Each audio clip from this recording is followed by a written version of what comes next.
Hello, beautiful family, and welcome back to the channel. Let's get this disaster started with Loren, who's got all sorts of bombs to drop on Faith today. Of course, I would have preferred to wake up with Faith in my arms, but it was our first date. Today's a new day. We're gonna get to know each other more, and who knows what happens tonight. All right, keep this in mind that not only did he want to have sex with her on the very first night together, he is still wanting to have sex now, okay? That hasn't changed. Loren tells Faith that he only has American cash on him, and she's like, okay, well, that's fine. We can go downstairs. We'll exchange it.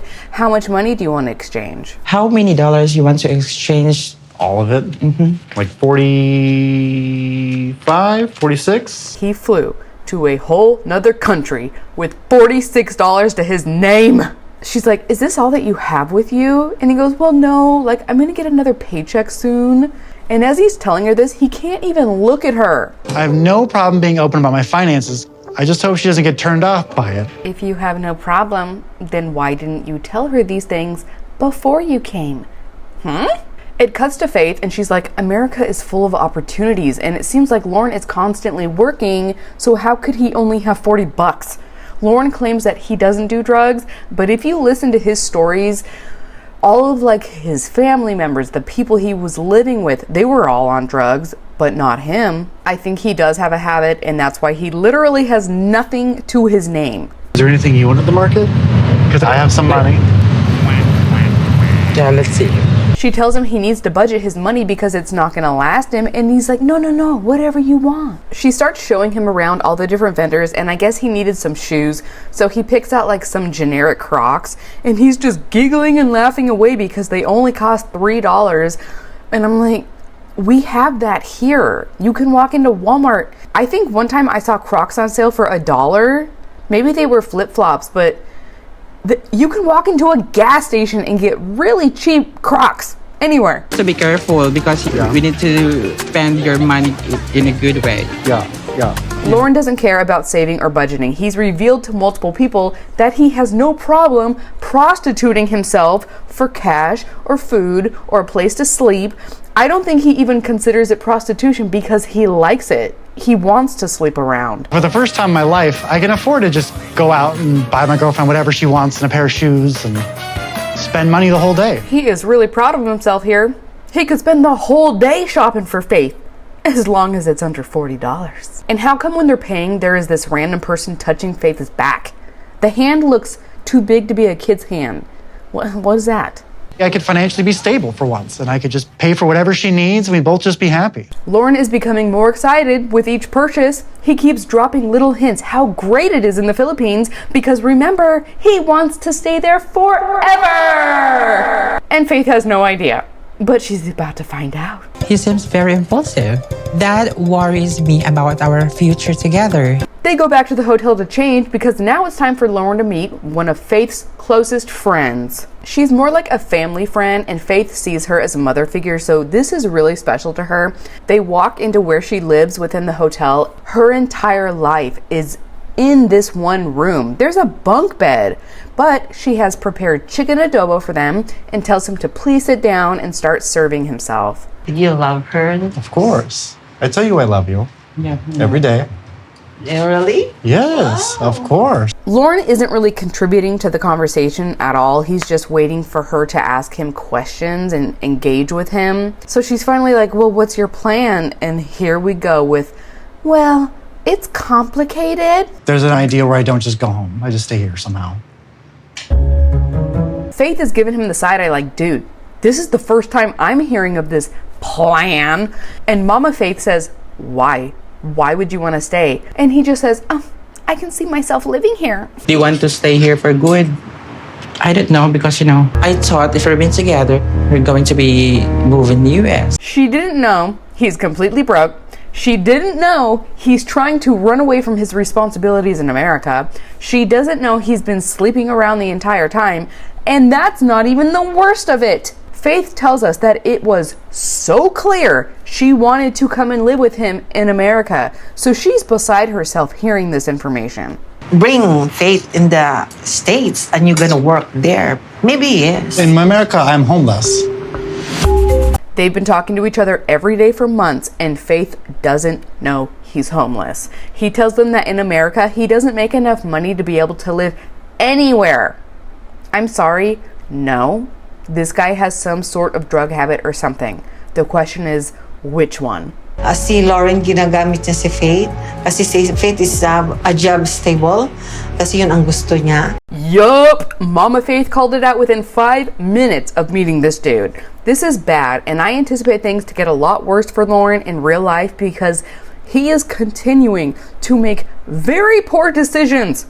Loren, if you are listening, you have to rein it in. It's gonna get a lot worse for you if you don't stop. Because I could just do a computer job in America. I'd make American money in the Philippines. So I'd be making like 16, 17 American dollars an hour. Mama Faith is telling Loren that it's very difficult for foreigners to find work in the Philippines. She's giving one reason after another why it would be unwise for him to stay here. He's like, no, I can work an online American job while I'm living here. I realized that everything I revealed today about my finances and my want to leave America is a lot for Faith to take in right now.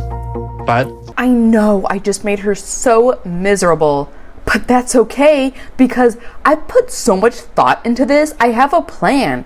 I'm gonna work an online job. I have some IT training. I can answer a phone and take phone calls, and that'll be enough money for both of us, no problem.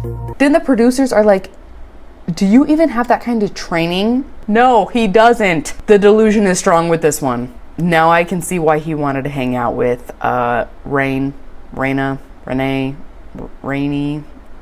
Rita. I don't know if Faith feels differently about me now, but I did sacrifice a lot to get here. What have you sacrificed? You willingly gave up your children. You didn't have a home. You didn't have a good job. You don't have a car. You don't have any friends or family members around you. You gave up nothing. Mama Faith turns to her and says, how is all of this making you feel right now? And she says, I'm nervous, but the fact that he is so accepting of me makes it easier to swallow all of this information. But girlie, I hope that you see real quick that who he is not who he told you he was. Kasi kung sa finances, wala na maging problema because love is all that matters. Faith says that if they just work together and support one another, it will work out. And she is so relieved he is finally being honest. It's a new day, and Loren has something to reveal to all of us. I got a text that wasn't my favorite. I don't believe he got a text and just learned this news. I believe this was pre-planned. And I got a text from her this morning. Turns out she has gonorrhea of the throat, which means I most likely have gonorrhea of the penis. Oh, whoops. I just learned I have an STD. It's a good thing that Faith isn't as loose as I am. Otherwise, she would have had it too. My penis is upset. No, God! You know, little discharge. That definitely happened. He arrived with a raging infection and still wanted to hook up with her that night, and he still wants to do it now. But now poor Loren is scared to tell her because then she'll know that he hasn't been faithful. Pun intended. This could be a huge step back. I want that Philippine dream, and I'm trying to make it come true. They don't want you there. Go back to California. They got all kinds of homeless camps. Everyone's tweaking. You would love it. Moving on. I actually feel kind of bad for you guys because the next person we have is Brian, and he is just as bad as Loren. Last night we did not have sex. I think we're okay with it. We woke up with smiles on our face, so we're okay. We're okay? She doesn't look like she's okay. She looks scared. He's like, was all of that stuff last night like hard for you to handle? And she says, yes, this is all new to me. You need to be patient with me. Ingrid tells us that he has always told her he's extremely independent. He lives alone. He does all of this stuff by himself. But now he's insisting that she help him do everything. So she's like, was he just lying to me the whole time? Ai. Quero conhecer ele melhor, quero entender ele melhor. They head off and she's asking him what he would like to do, would he like to go somewhere, and he tells her he wants to meet her family and friends, and she tells him straight up she hasn't told very many people about their relationship, and she doesn't want him meeting her parents because they're both hard-headed and stubborn. She says her father is the pinnacle of ignorance, and of course Brian's feelings are hurt. I feel it's respectful as a man to meet you. And that's something hard for me to just give up on. I'm just not going to take no for an answer. He's like, okay, let's just show up at their house. Don't even warn them we're coming. Let's just do it. And she's like, no, heck no. Then he goes, oh, by the way, how old is your dad? Meu pai tem 54. 54? É a minha idade, meu. Que isso? She's looking at him like, no, you're not. And he goes, of course I am. How did you not know that? She's like, no, you're 45. Tô com 51. Hã? Eu? 51? Sim. Sabia não? She appears to be a little bit unhappy. And Brian is just smiling away like it ain't no thing. Calma aí. Não, você tá com 45, Brian. Tá louca?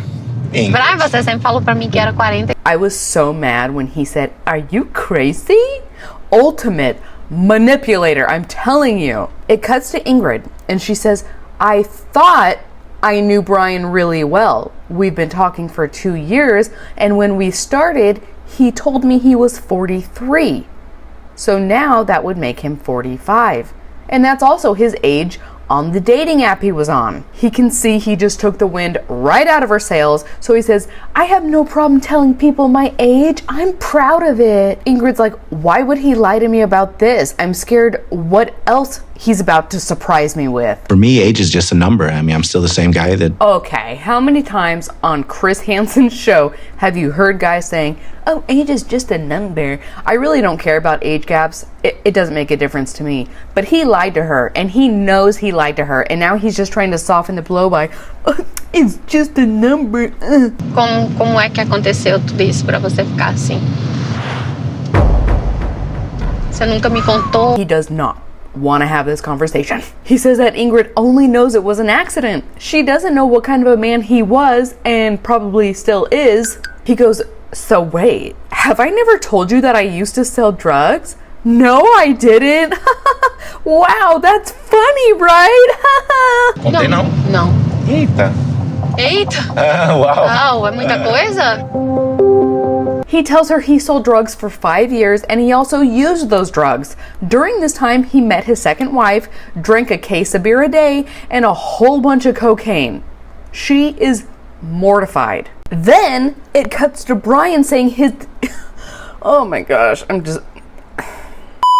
Then it cuts to Brian saying his years using drugs was fun and exciting. You become that guy, right? The drug dealer guy, the popular guy, and then you like that lifestyle. Oh, you were the popular, cool drug dealer?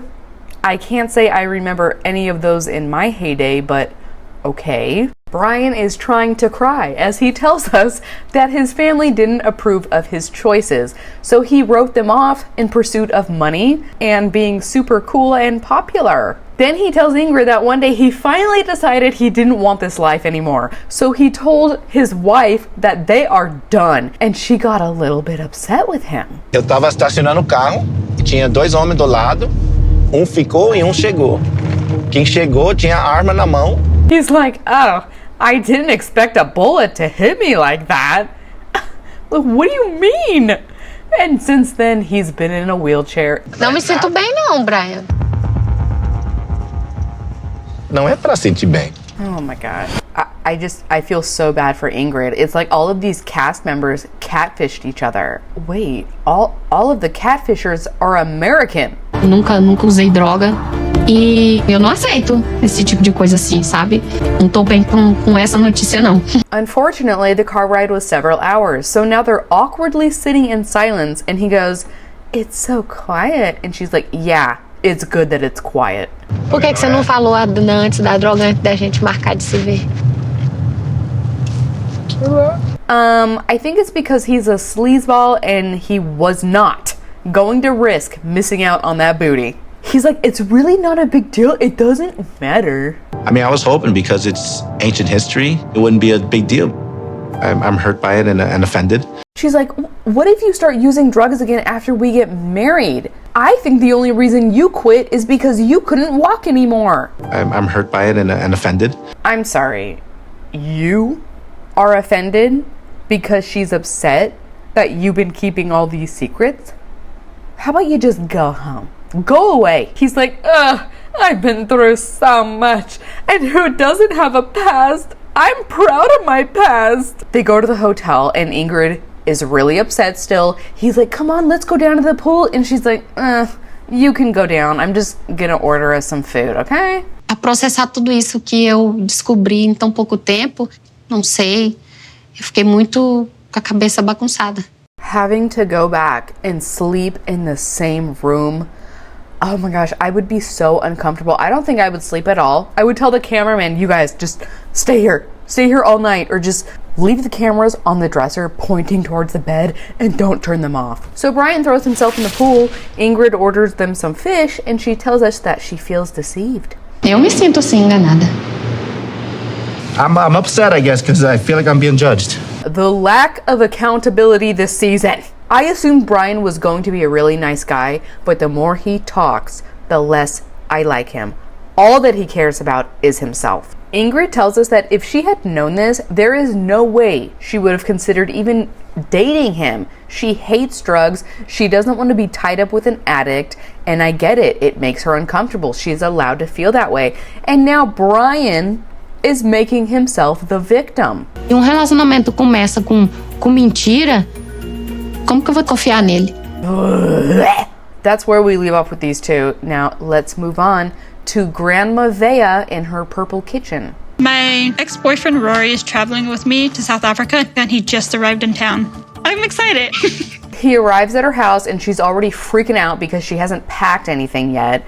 And don't anyone forget how bad her anxiety is. She makes it abundantly clear, okay? In fact, she's also freaking out because she doesn't want to leave her little doggy behind. I have her toys, I have her sunscreen. If she goes in the sun, please put it on her because she does burn. She only drinks bottled water. Her favorite snacks is cucumbers, and I brought her cucumbers. Her ex-boyfriend, Rory, thinks this trip is kind of strange, but he says he knows her well and definitely thinks she needs someone to give her a hand, especially when it comes to traveling. I know they say that dogs take after their owners, but I am not high maintenance.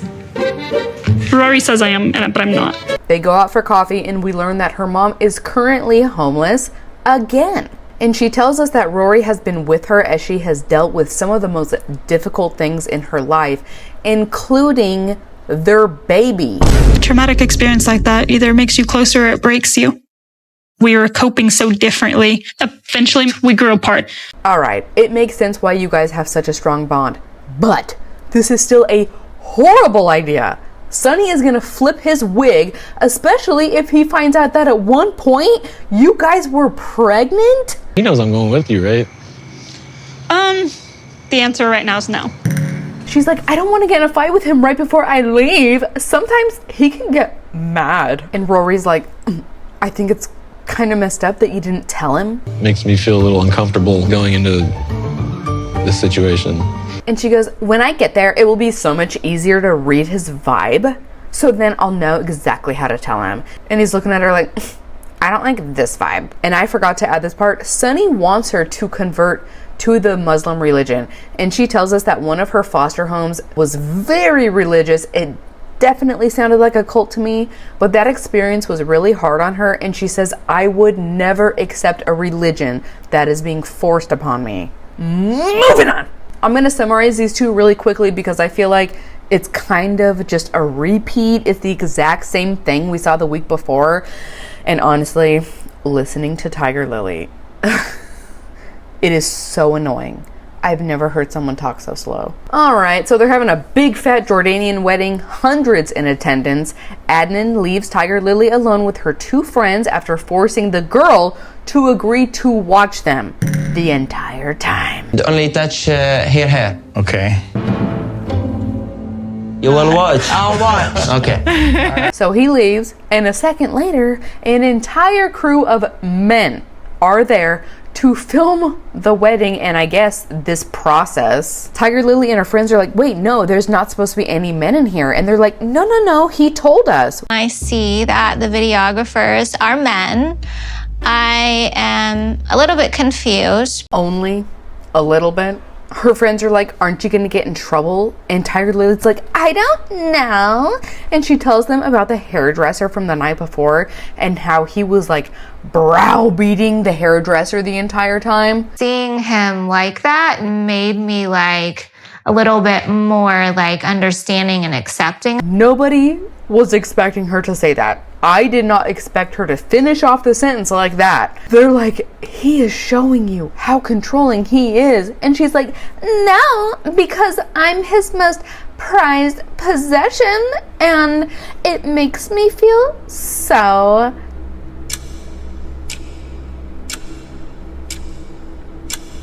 good. It sounds like she has Stockholm syndrome. Her girlfriend's like, okay, I'm gonna start doing my makeup now. And leave you guys alone so I can do my makeup because we're on a time crunch. No. I can't? No. They are so uncomfortable with this entire situation, but they're trying to be encouraging and supportive and happy and upbeat. Then he finishes her hair and her girlfriend's like, okay, we're a little bit behind schedule. I'm gonna go in the other room and put my dress on. And Tigerlily's like, no, you can't leave me alone with the camera man. So she asked the guy to step out for a second and he's like, no, I stayed. This is my job. This is what I'm supposed to do. I'm not really sure why some things are okay and some things aren't. So anyways, they finished getting ready and meet up. It was super magical. Hooray. Moving on. Hello, my name's Niles Valentine. I was born and raised right here in Mobile, Alabama. Oh, Alabama. I can't think about Alabama without also thinking about show me your butthole! Show your butthole! Niles tells us that he loves role-playing and fantasy games because you can make up any rule and be any character. Sorry for the noise. I love symbiosis. Is that a word that people are gonna mostly understand? He says it means that working together, they're greater than the sum of their parts, aka teamwork. He always felt different from the other kids growing up. He didn't get along well with other people, so eventually he got tested and they determined he was on the spectrum for autism. I can be very blunt, so it's difficult for me to have normal relationships with people. He's in the kitchen burning some bacon, so the fire alarm goes off. Look at the bacon that he is eating.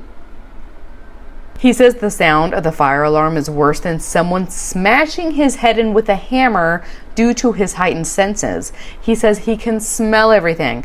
The slightest sounds drive him crazy. Even too much light can cause him to feel overstimulated, which is probably why he's stuttering so bad in all of these interviews. The wax on the floor, that table is mahogany over there. That's a very distinct smell. On one hand, I think it's great that TLC has such a diverse cast, but at the same time, I feel like they specifically choose people they know they can exploit. Coming together to become more than the sum of their parts. Niall says he works as a peer advocate. I'm not sure what that means. Then it shows him greeting every single coworker and repeating the same exact line to everybody. I'm still here for the most part. So I guess I'm doing good. I'm still here for the most part. He says he repeats himself because repetition is security, and there is security in the status quo. What? Matilda is my girlfriend. She is 23 years old. She lives in Ghana. Out of nowhere, this woman slipped into his DMs and they have been dating for 2 years. She is aware that he is autistic and he couldn't believe his luck that someone so beautiful would be interested in him. I am thinking about, bringing her over here to America. Right now. She wants to get married on this trip. Uh-oh, his coworkers were really excited for him, but now they're literally saying they are scared. Then it cuts to his private interview and he says that about 5 months ago, he was feeling very impulsive. So he asked her to marry him over the phone and she said yes. To my surprise, she has gone full steam ahead and is planning everything for a wedding. He tells his friends he thinks she's rushing the wedding because it's cultural, she's being pressured by family, but he would prefer to wait to get married. Are you afraid to tell her no? To tell you the truth, Braylon, I am. He tells us he's afraid that if he tells her the truth, she will dump him. They tell him he has to have this conversation with her and let her know he's not ready for the wedding yet. If she's already planning a wedding, it's just gonna get worse the longer he waits. I love her and I can't wait to see her, although my wallet may never be the same again. Niles picked up a second job to prepare for this trip. He will have all the basic traveling costs, and then he isn't sure how much money he might spend on the wedding, and he doesn't know how much the bride price is supposed to be. Every time Matilda brings up the wedding, I get overwhelmed. He tells us that masking is a term used in autism when the autistic person doesn't know how to behave, so they pretend to act like they think they're supposed to act. In the past, he has really hurt people due to his blunt statements, so masking is something that is basically second nature to him. If you know you're gonna get shocked by that fence, you don't touch it. And that's what I think masking is. He calls Matilda and she is gushing all over him, telling him that she told all of her friends, her neighbors, her family, everyone about the wedding, and everyone is so happy. We're only gonna have this one wedding, so you know what that means? We might need a little bit more time to plan that out. She's like, no, I really want to get married by the end of this trip. Don't disappoint me. He instantly caves. He's like, it's gonna be the most incredible wedding. I want God to show that as an example of a wedding. Then he says he thinks it will be better to try and revisit this conversation when he is with her in person, which is just worse because now she's all excited. He just gave her the okay again and hyped her up for it. In the next episode, Tigerlily will have their amazing wedding festival of Adnan. Shouldn't it be like a festival for Tigerlily and Adnan? They just call them a name, you know? Niles will meet up with Matilda in Ghana, and she tells us that her culture does not understand autism. Many people think that it's a curse. I'm worried that it's going to be hard for him. Brian cries to Ingrid and she tells him she needs more time. Frickin' sucker. Renee, or whatever her name is, and Chidi have another wild conversation, and he says sometimes it feels like she's living in an alternate reality. Loren tells Faith he doesn't want to kiss her because he has gonorrhea. Are you having sex together? Yeah. It's cheating. And Veah will freak out at the airport realizing that Sunny is about to see her ex. Like, what the hell else did you think was gonna happen? That is it for this episode. Thank you guys so much for watching till the end. Leave me some comments, hit that like button. I want to say thank you so much for all of the members and the coffee buyers supporting this channel. And also a special thank you and shout out to our producer, Lee. I have been so touched by your guys' generosity. I would love to do a giveaway. I thought it would be kind of fun to get some random pieces from There Is No Store, and then I could pick out some random members and send you guys something. It's sure to be something that you hate, but it's 90 Day Fiancé. That's like part of the charm. I love you guys, and I will see you in the next episode. Bye! Brian is trying to cry as he tells us